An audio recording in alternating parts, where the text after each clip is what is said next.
when we think about these populations, whether Jews on campus or people in our community, we're both from the San Fernando Valley, where we've seen issues like homelessness and racial hate just growing. How can you speak to the role that underserved communities have to play coming together in solidarity in order to progress forward? I think that's a perfect question because, as a fellow queer, a Latina woman, since my first breath, I've had to fight for my rights. And so often, a lot of people here will share that same sentiment, right? Always having to play the defense to bring rights, to bring respect, to combat hate, for just merely existing, right? So I've always said this as a social worker, society will pit the most marginalized individuals against each other because that is their goal, because the moment we all unite, it's game over. So I think it's so important to be an ally. I think it's so important to join forces with every single community that is fighting for their right to exist. Because if I don't fight for you, what am I saying about myself? Like, I'm asking people to help fight for me, right? So serving the San Fernando Valley, I don't have 25%. In the East Valley, I have about 13%. Of the LA Jewish community sits in the East Valley, where I represent. That's a big population. And Latino community, Jewish community, immigrant communities, we share a lot of stories. I don't have to identify as a Jewish individual. I'm not here to say that I know your personal story, but we come to the table and say at bare minimum, we can talk about the hate we've experienced, the discrimination we've experienced, the immigrant experiences we have, because in LA, the Jewish LA, 50% of the households have an immigrant in their household. That's the story that I share as a Latino, right? So I think that part is really important. So there is no way, I'd be a hypocrite if I didn't stand hand in hand with my Jewish community and fight in your battle, because your battle is the same exact battle that I am fighting. So I'm looking forward to the day when we all, I'm not saying we're not doing this, but when all as a society are able to come together, because we are the majority, 100% we're the majority when we stand next to each other.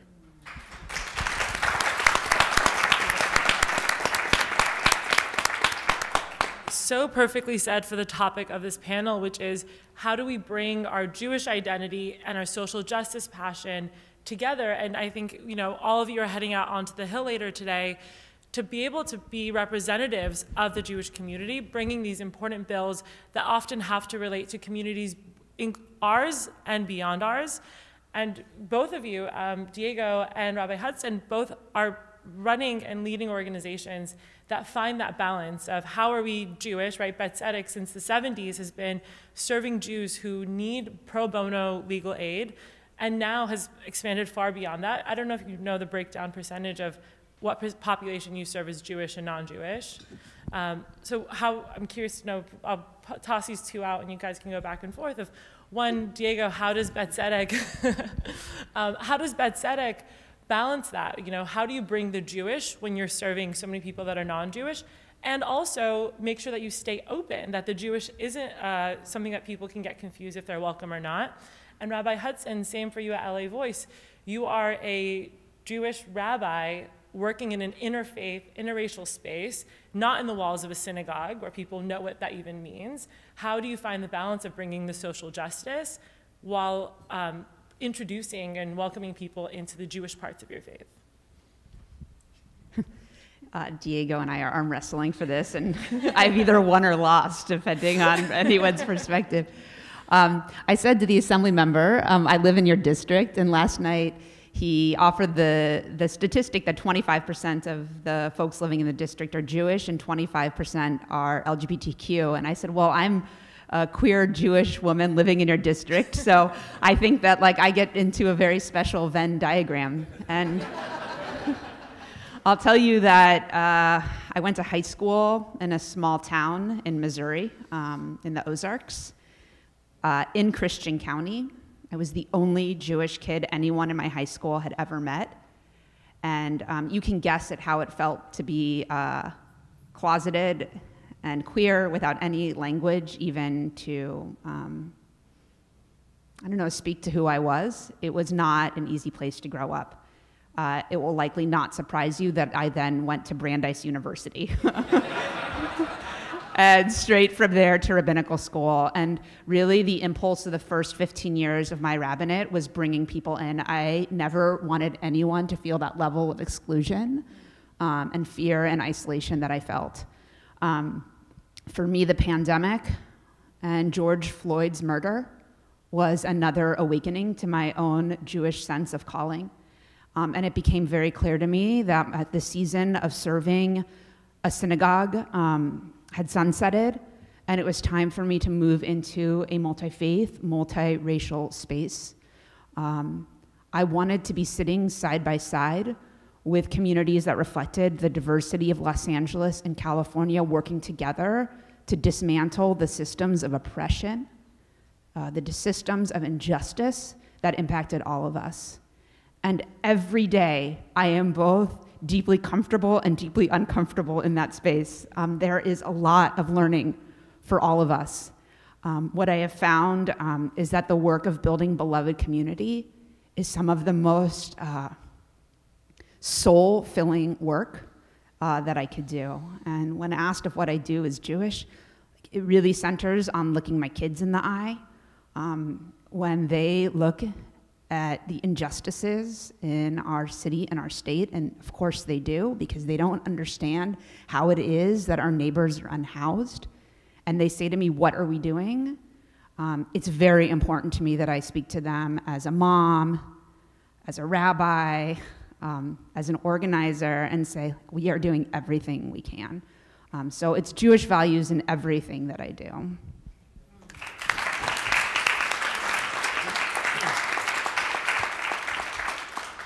So I think for me and for a lot of my colleagues at Tzedek, something that was mentioned last night a couple times over was this concept of family and feeling like when I landed at Tzedek, I found family. I am an immigrant to the United States, came here when I was 2, and lived and have worked in predominantly immigrant communities, and that was a focus of my work as an attorney. But it wasn't until I landed at Tzedek, which has so many of the values of Jewish community infused in everything that we do. So for example, our board of directors decades ago deciding that it would turn away federal funds, and significant federal funds that would have set a foundation below which our budget would never fall, turn those dollars away because of a restriction against providing legal services to undocumented immigrants, right? And that speaks to me as an immigrant. It speaks to so many of our attorneys, paralegals, legal assistants. And so when we go out into the community and we translate Tzedek, House of Justice, you know, we say for the record, I am not Uncle Zedek. That is not my name. It is an institution in the community. And people start to, and we tell our story, and we tell specifically about how we do not and why we do not accept federal funds and how we can serve undocumented immigrants. You start to see the bridges being built, right? And the trust, and people willing to come to us and say, so this is the legal assistance that I need, and we have to do that. And something that I've been thinking about over and over again recently, because it's a strategy that our strategic planners, we're going through that process right now, it's a strategy that they deploy called targeted universalism. This idea that we can all be focused on attacking and ameliorating housing insecurity, poverty, et cetera. But how do you do it within each community? And the example I give is everything that we do on behalf of older community members in the elder justice space, we learn from serving Holocaust survivors, which were some of our first clients nearly 50 years ago. And how do we serve them? That's the lessons that we learned in serving older community members from other pockets. I want to get into the work a little bit more and hear some stories about moments when you've been able to either yourself or be able to meet with someone who's been able to bring the values and the identity alongside the work that they're advocating for.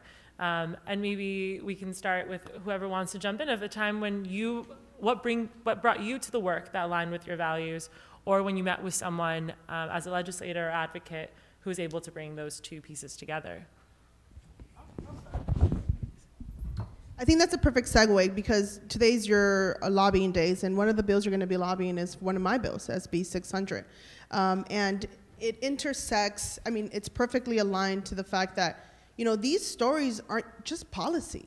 Like, these are people's lives. The fact that right now families of 1 or 2 are only getting $23 a month to pay for food, this is a human crisis. This is a social service crisis. So when you're going out and talking to my colleagues, because you don't need to convince me I'm voting for this bill.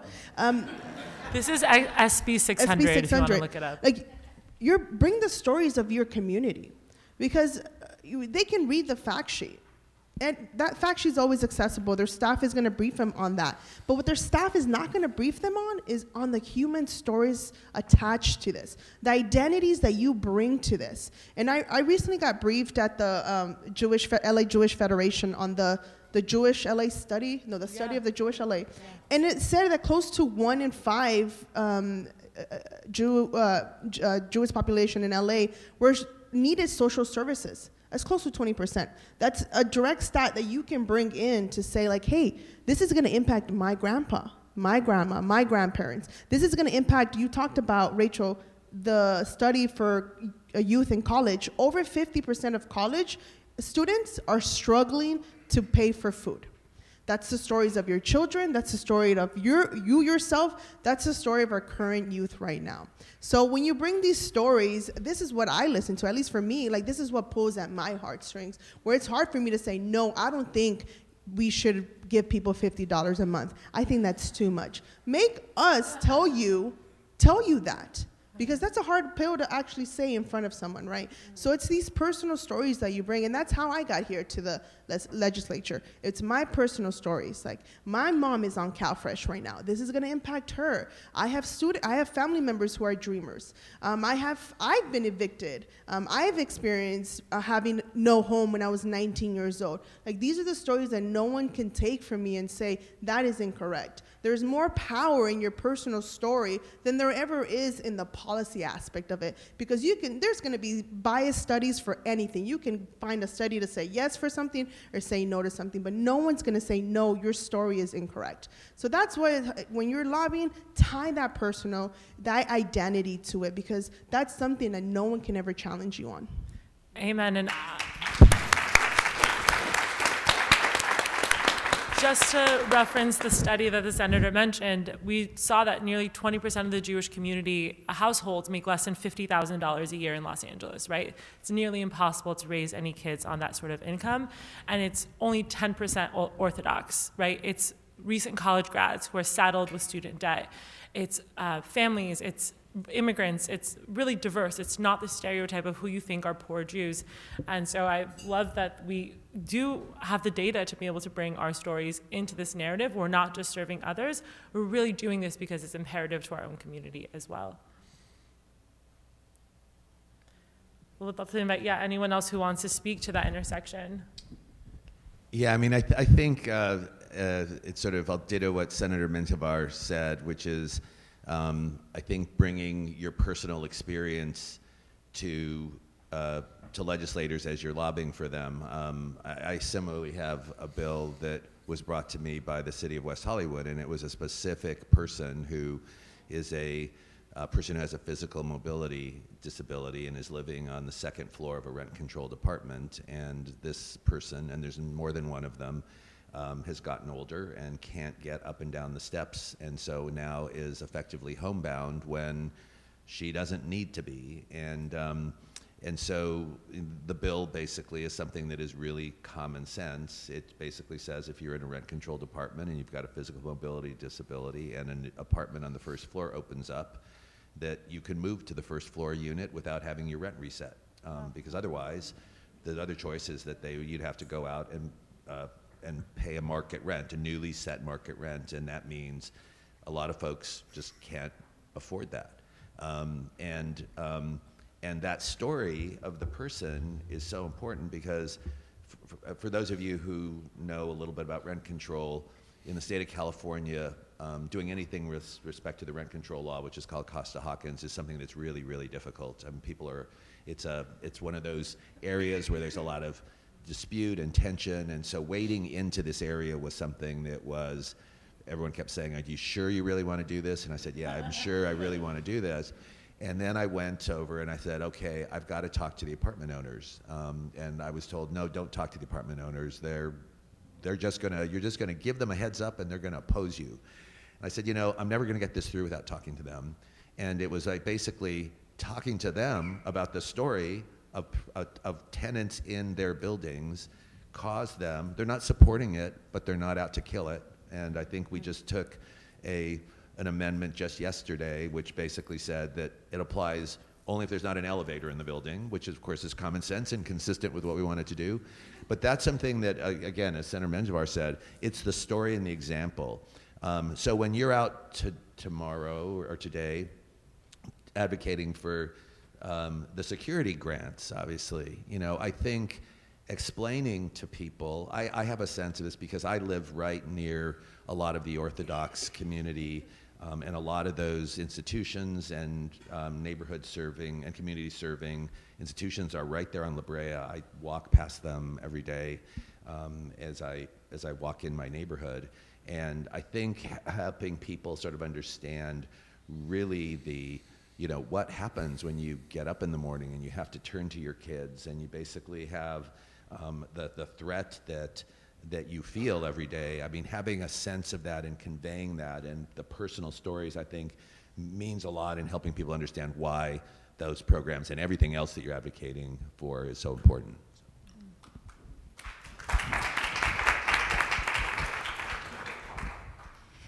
The bedrock of what we do at LA Voice is listening and organizing people, awakening them to their power. LA Voice, we do congregational organizing. So last year we engaged in a very deep listening campaign. And for context, LA Voice is one of 9 federations across California that make up Pico, California. And nationally, we're Faith in Action. So you may have heard of different iterations of who we are. So we train teams in congregations to listen to their members. We had over 2,000 conversations in the span of a couple months. And I will tell you that it became exceedingly clear, no matter where a person lived in the county, no matter their religion, and no matter their socioeconomic status, the #1 issue they named was affordable housing impacting their lives. Second was a humanitarian crisis of homelessness, and third was financial insecurity. So it is very clear, and it makes perfect sense to me why this is what we are talking about today, because it is a crisis. When I go to our congregation in Boyle Heights to Dolores Mission, families are talking about doubling up with one another to pay for affordable housing. Families are afraid of losing their housing. When we speak to members of synagogues, people are talking about housing. People want their children to live near them. And so for me, it is the stories every single day that lead us into this work. And I just had my first taste of being a part of some of the work on SB 567, which was introduced around trying to set a rent cap at 5%. And we watched that fall off of the bill. And so protections are staying in, but the conversation around rent cap, it's hard. And I'm really proud that you're all going to be advocating on SB 4 about building affordable housing on congregational land. That is another piece of legislation that across the board our congregations support, right? Everyone wants to be able to save congregations and also build affordable housing. And it fills me with deep pride that this sits central also in Jewish community.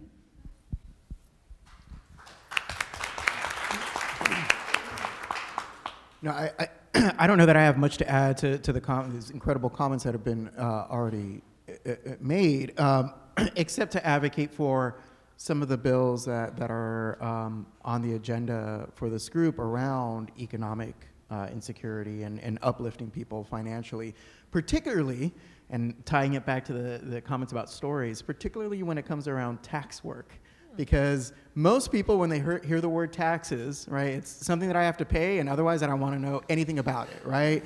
And yet, the tax code, whether it's a state or federal level, is one of the most significant tools in addressing economic insecurity and social injustice. And if we can get things passed like safety net for all, increasing education around child tax credits and raising the child tax credits, that is going to have a significant impact on the ability of people to be able to pay that rent. Now, we have to address skyrocketing rents and the other factors around housing insecurity, but those are very, very significant, and having those personal stories around those issues is going to be really important. Oh, I'm sorry. We're hogging all the things over on this side. I did want to actually add one other thing, and it's actually a plug for something that I hope you all will maybe get behind next year. I have a bill that's alive. It's AB 1431, which is called the California Housing Security Act. And one of the things that I've been really focused on is really looking at the things we can do to prevent housing insecurity and homelessness. I mean, and that's not to say that we should be making a choice about providing permanent supportive housing as an intervention on the other end, but we also need to do, we've got, 170,000 unhoused people in the state of California, about 10,000 become unhoused every year, new people. So as we help people get a home, we have new people coming in.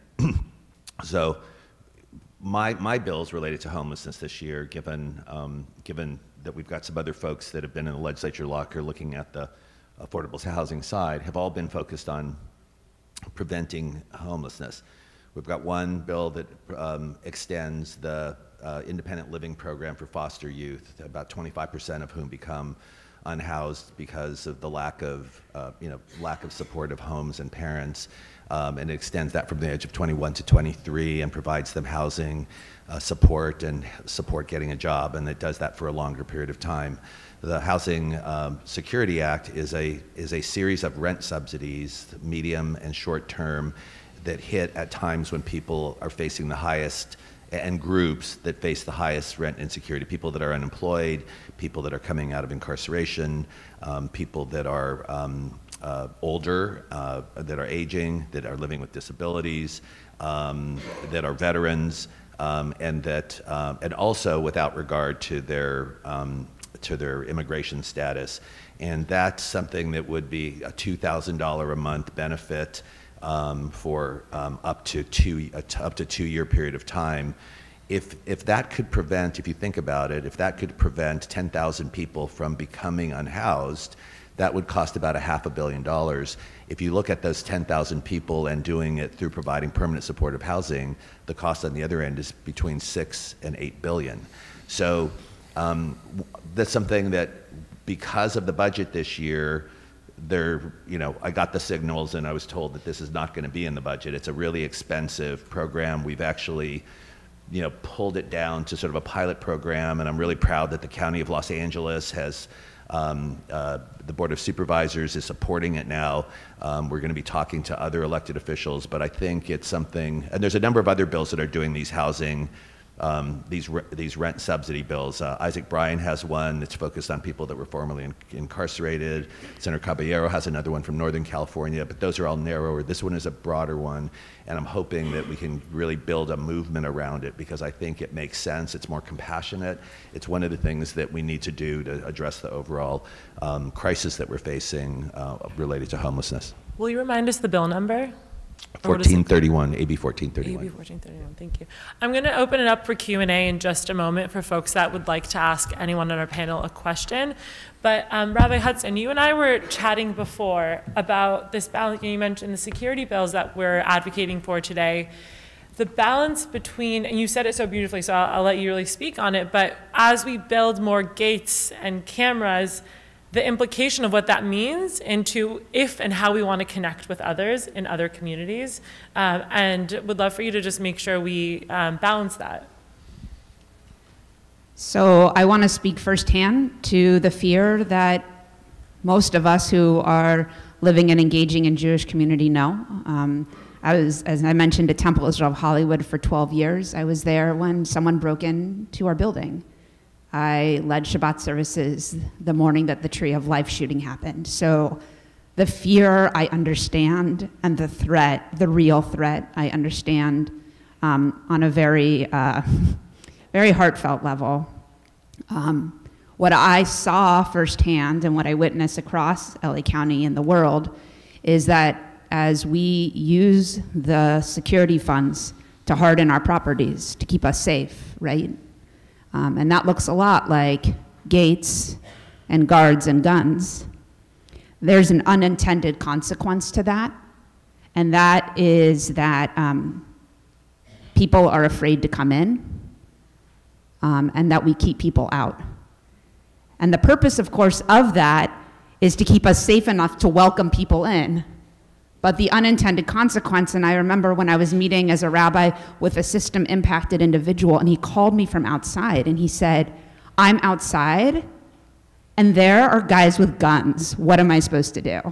And I said, I'm coming to get you. And that was the first time that I really thought and felt firsthand what it must feel like walking into a synagogue for many members of our community. I'm embarrassed to say it took his experience for me to realize that. So for me, this really fuels a lot of the work that I do of moving out of the synagogue and into the world. I'll share like one little interesting fact with you. Okay, there are sort of two models of sanctuary architecture. You can think about your own sanctuaries. The type one is the sanctuary is meant to be just that, a sanctuary. It's meant to be like womb-like or cocoon-like, right? The idea is that you're safe from the world. The other is glass, like all around glass. And the idea is you're meant to be in an interactive space with the marketplace, with the world around you. And I think that this is a balance that we as a Jewish community hold all the time. And so part of my impulse of engaging in the larger multi-faith, multiracial community, of entering into other congregations and working really hard to help our synagogues and Jewish communities know how to welcome members of other communities inside is really critical, I think, for us. And so that balance of the work for me really sits at the core of our Tzedek work, of our justice work. You know, kol ha'olam kulo, like the whole world is a very narrow bridge, and the most important part is not to be afraid. Like that, I say to myself every day, because it's a scary time, and my fear is that my concern is that we become isolated in that fear. And so remembering for each one of us and myself is the continual engagement, moving into deeper relationship. Assemblymember Friedman spoke about it yesterday, right? Like we need to be in deep relationship with many communities and understand that we as a Jewish community are indeed inside of ourselves many communities. The world needs for us to build loving connections with one another. And that means we have to go out and come in and just do a lot of like really sacred hand-holding. So beautifully said. Senator Menjivar needs to step out on that note to go out to the outside world and bring more justice. So thank you so much for joining us, Senator.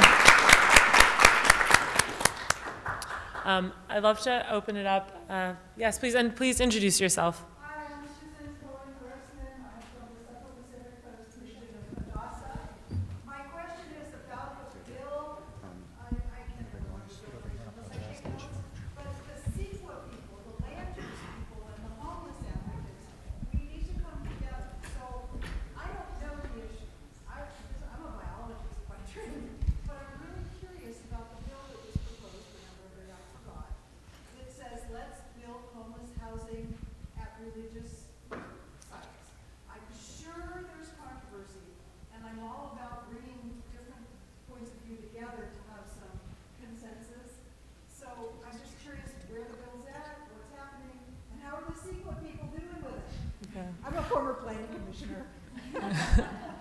I'll just quickly share that for many years I served on the board of Ikar Synagogue in LA, and we are now moving forward on 60 units of affordable housing on top of our property, which was really exciting. But if anyone wants to speak to how we convince CEQA to let us move forward, if that's a challenge.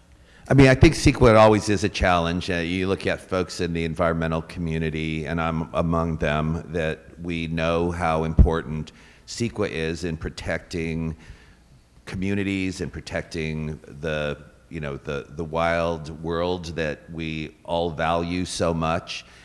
So there's been, I think, an appropriate attention paid to making sure that we don't weaken environmental laws that are so important to protecting our communities. I think that said, though, we all understand how important the crisis of homelessness has been, and I think folks in the environmental community, myself included, are looking for ways of making sure that we are doing everything we can to provide as much affordable housing and build as much affordable housing as we can. And so I haven't been following that bill recently, but I understand it's still alive. I think I'm hearing that it's got a good chance of getting out. But I think it's really, and it's one of those things. It's a very focused CEQA reform, and I think there's protections that are being built into that to make sure that we're, not doing things in high-risk fire zones and affecting sensitive habitats and all of that.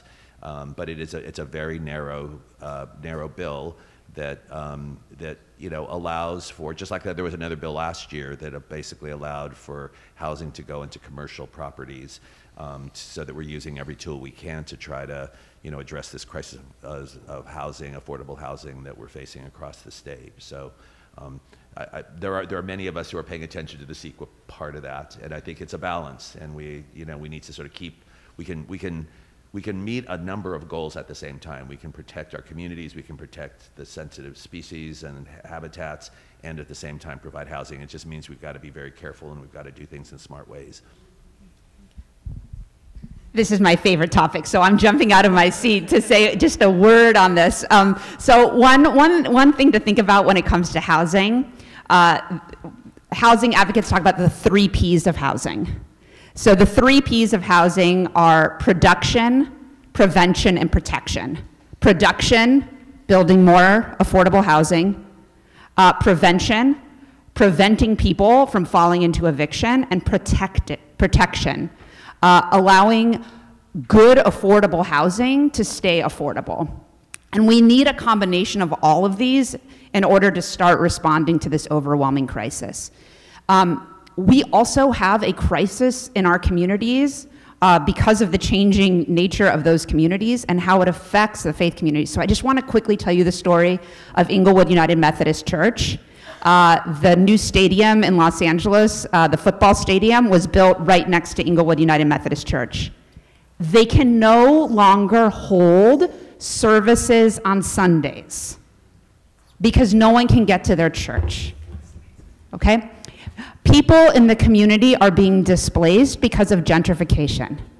They have a school building they're not using. They are in the process of turning that in to over 60 units of affordable housing that will serve individuals who live in the community and also who work at the stadium.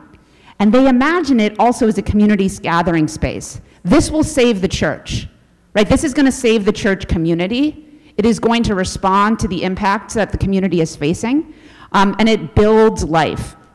So when I think about SB4, the environmental concerns, those are the amendments that are going in right now. And it is still alive. It is still very much alive. And it is very much representative of that same bill that we had last year, AB 2011, right? That allowed for the building of housing on commercial property. It will also allow for nonprofit colleges to build affordable housing. So these are very innovative ways that we can allow for production in our communities, but also help build and bring new life into congregations that are facing very real challenges by all those other studies about what's happening to religious life in the country right now. So it's a very, it's very dear to my heart. I'll stop now. Thank Thank you. A quick housekeeping note before we continue with Q&A. Once this session ends, you can look at your name badge and you'll see a number of your group. It correlates with one of these tables. Either it'll be in this room or that room. We'll separate this once it's over. Please find the table number associated with that ballroom, with that number. And you'll be meeting with your advocacy group for a brief training. Once that training is complete, you'll have until about noon to get questions answered, divvy up roles, and rehearse what you want to say to the legislators. So the training is still coming. It'll happen briefly after this. Find your table number, and back to Q&A. I just don't like to end with housekeeping. Never end with housekeeping. End on a high, inspiring note. All right, we have a few more minutes for anyone else that has questions. Yes. Over here. Oh, great. That's okay.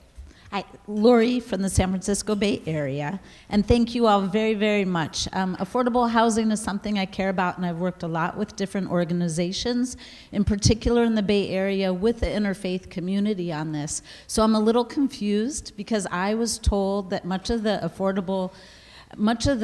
housing, the land that was made available for affordable housing in its beginnings was from churches with their extra land. So if somebody could just go into a little more explanation of where we are in 2023, because they were doing that.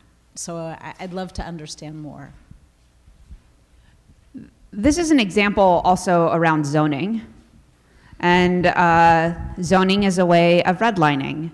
It is a way of keeping affordable housing out of our communities.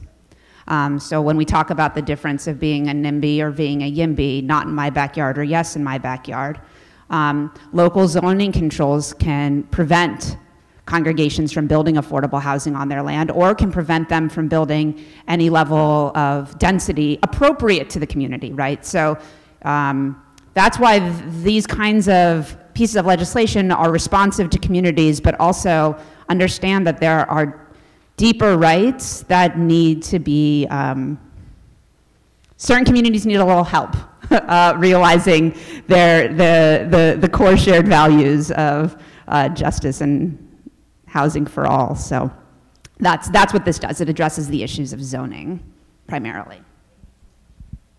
Sure.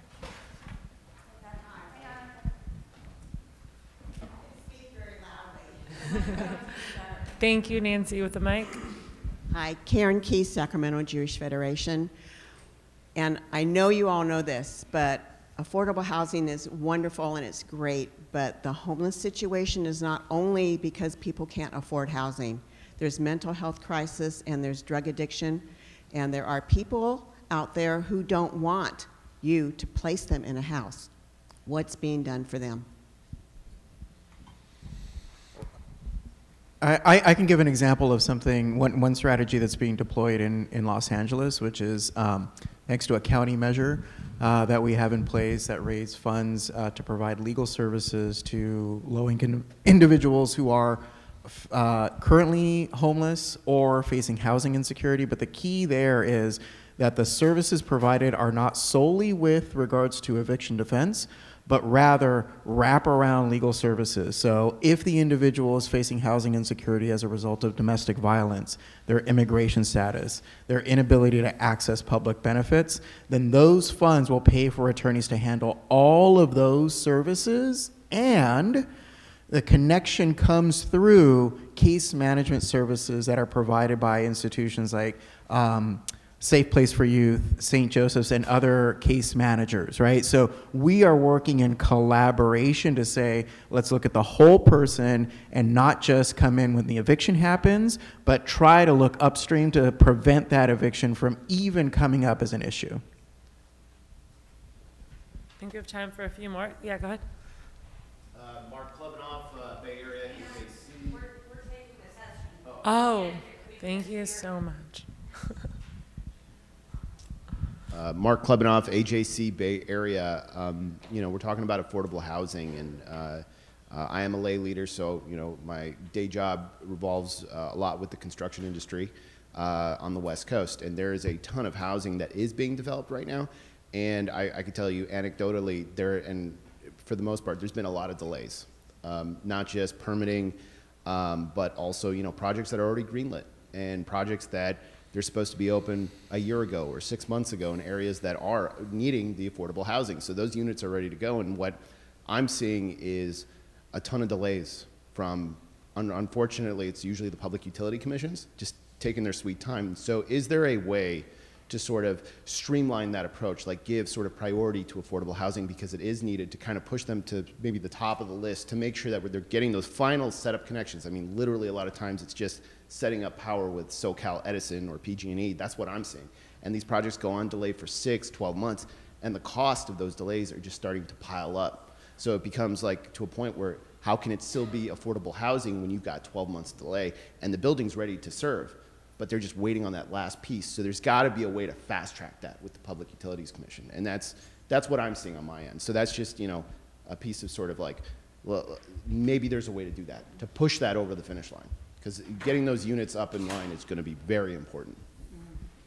Yeah, I'll just say there have been a number of bills. I know that Assemblymember Friedman is carrying one that's trying to address that issue. I know there's some buildings in San Francisco, for example, that are affordable housing and just housing units that they haven't been able to get the interconnects from the utilities because the PUC is taking so long to approve putting the costs into the rate base, and so it's just sitting there.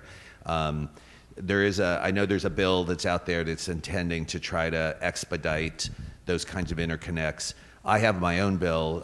It's basically a bill that requires all local governments to provide understanding that we have to move to electrification for our transportation, for electric vehicles, and in buildings, and is requiring local governments to start planning for the electrification needs that we have, so that we are thinking about where low-income communities are going to charge once the electric car mandate goes into effect in 2035, looking at charging corridors on streets where people can sort of plug in if they don't have a place where they can, you know, where they can charge in their apartment or in their home, looking at where we need to put fast chargers in residential, commercial, and retail parking lots, looking at where we've got trucks, truck fleets that are going to need more electrification, and then looking at our land use patterns and where we're going to have to be providing more housing to make sure that the transmission needs are planned for and we can prevent some of those things. So there are a bunch of bills that are focused on that, but it is very, very complicated, and there are delays because we're not, I think, because we're not doing enough planning.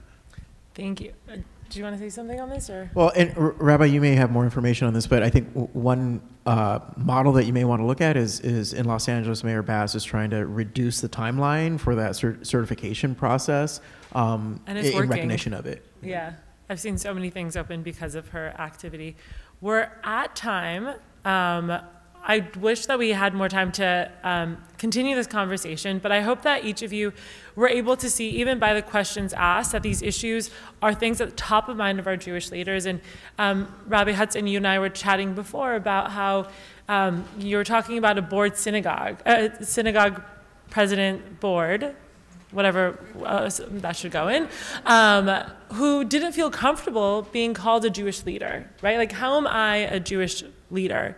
When in fact, to the outside world, they're an amazing ambassador. As all of you, as you go out to lobby today, we hope that you feel comfortable owning that title, representing these values, pushing for these bills, not just with a moral authority, but also a righteous one, that these are things that we must, with such urgency as we see the issues outside our walls impacting us. So as you said earlier, the world is a narrow bridge and we must not be afraid. So with that, please join me in thanking our panelists.